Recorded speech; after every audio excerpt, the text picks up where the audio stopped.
नमस्कार, बहुत बहुत स्वागत है आप सभी का हमारे खास कार्यक्रम में। मैं आप सभी के साथ हूं कंचन। आज का ये कार्यक्रम हमेशा हर महीने में लेकर आती हूं, बिल्कुल उसी तरह लेकर आई हूं।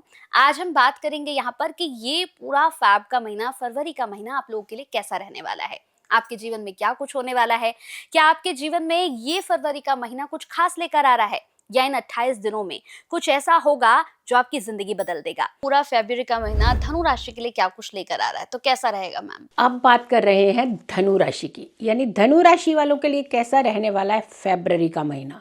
देखिए, एक एक करके हम सारे महीने की बात बताएंगे आपको, बहुत सारी चीज़ें ये भी समझाएंगे कि हर महीने में आपको किस तरीके के चेंजेस करने हैं।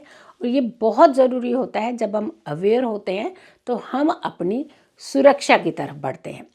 अगर हम धनु राशि की बात कर रहे हैं, काल पुरुष की कुंडली की, तो ये नवम भाव की राशि है। लेकिन जो इसके स्वामी हैं वो मिथुन राशि से गोचर कर रहे हैं, और फरवरी का महीना ये मिथुन राशि में ही रहेंगे और वक्रीय चाल में ही रहेंगे।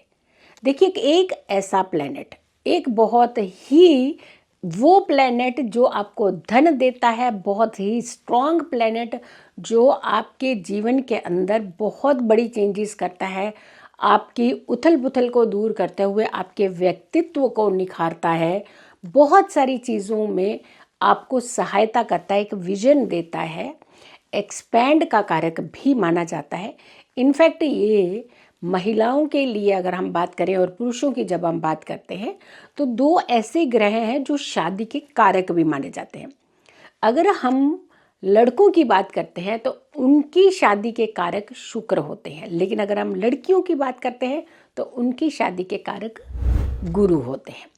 अब गुरु जो है वो आपकी राशि से ठीक सप्तम भाव में, यानी आपकी राशि से सप्तम भाव में गोचर चल रहा है और आप ही की राशि को ये देख रहे हैं। सबसे बड़ी बात है कि गुरु जहाँ देखते हैं वहाँ बहुत अच्छा एक स्ट्रॉन्ग पोजीशन होल्डर बना देते हैं। लेकिन जब हम बात करेंगे ग्रहों के वक्रीय अवस्था की, क्योंकि जब शुरुआत ही हुई साल की तो गुरु वक्रीय चाल में ही थे, और ये वक्रीय चाल अभी फरवरी के महीने में भी रहने वाली है। तो वक्रीय चाल के चलते ये गुरु हो सकता है कि अभी इस समय फरवरी में आपके उतने सपने ना पूरे कर पाए जितने सपने हमेशा अक्सर आपके होते रहे हों, थोड़ी सी कमी कर सकता है। गुरु की दृष्टि जो है बहुत इम्पॉर्टेंट मानी जाती है, उसके बैठने से ज़्यादा उसकी दृष्टि का महत्व है।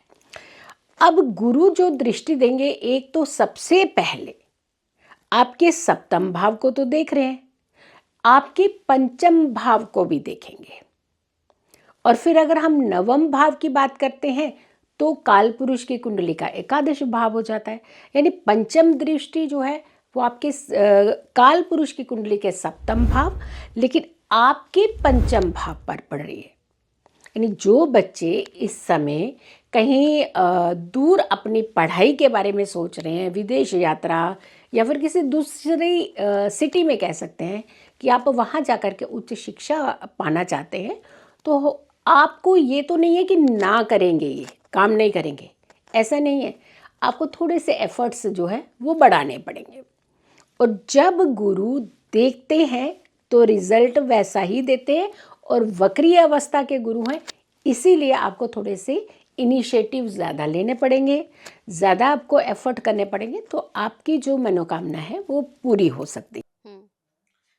अब अगर कि हम सप्तम भाव की बात करते हैं तो वो हमारे पार्टनर का भाव होता है। वक्रीय गुरु का वहाँ देखना मीन्स कहीं ना कहीं अहम आने लगता है। अहम एक ऐसी चीज़ है जो आपके जीवन के अंदर कहीं ना कहीं प्रॉब्लम्स ही क्रिएट करता है। मैं जो होती है ना, मैं वो कभी अच्छी नहीं मानी जाती। देखिए, ज्ञान के कारक हैं, ज्ञान है, लेकिन अहम को अगर आप पीछे रखेंगे तो आपकी बहुत अच्छी चीज़ें भी हो सकती है। आपके लिए शादी के योग बनाते हुए नजर आ रहे हैं। दूसरा, अगर आप पार्टनरशिप किसी के साथ कर रहे हैं, जहाँ आपने करने वाले हैं, सोच रहे हैं, विचार कर रहे हैं, अगर आप न्यू पार्टनरशिप करने वाले हैं तो आपको थोड़ा सा फरवरी का महीना टाल देना चाहिए। जब मार्गी होंगे मार्च में जाकर के, उस समय आप पार्टनरशिप का काम जो है वो कर सकते हैं। आपको करना क्या चाहिए, क्योंकि कुछ चीज़ें ऐसी होती हैं जो कहीं ना कहीं हमें हमारी ज़िंदगी में ऐसा लगता है कि हमारी सिचुएशंस को डाउन कर रही हैं, लेकिन कुछ ऐसी सिचुएशंस भी होती हैं जो आपको लगता है कि इस महीने में बहुत अप हो रही हैं। तो आपके लिए गुरु वक्रीय होने के कारण धनु राशि वालों को जो फरवरी के महीने में उपाय करना चाहिए, उन्हें एक हल्दी की गांठ लेनी चाहिए।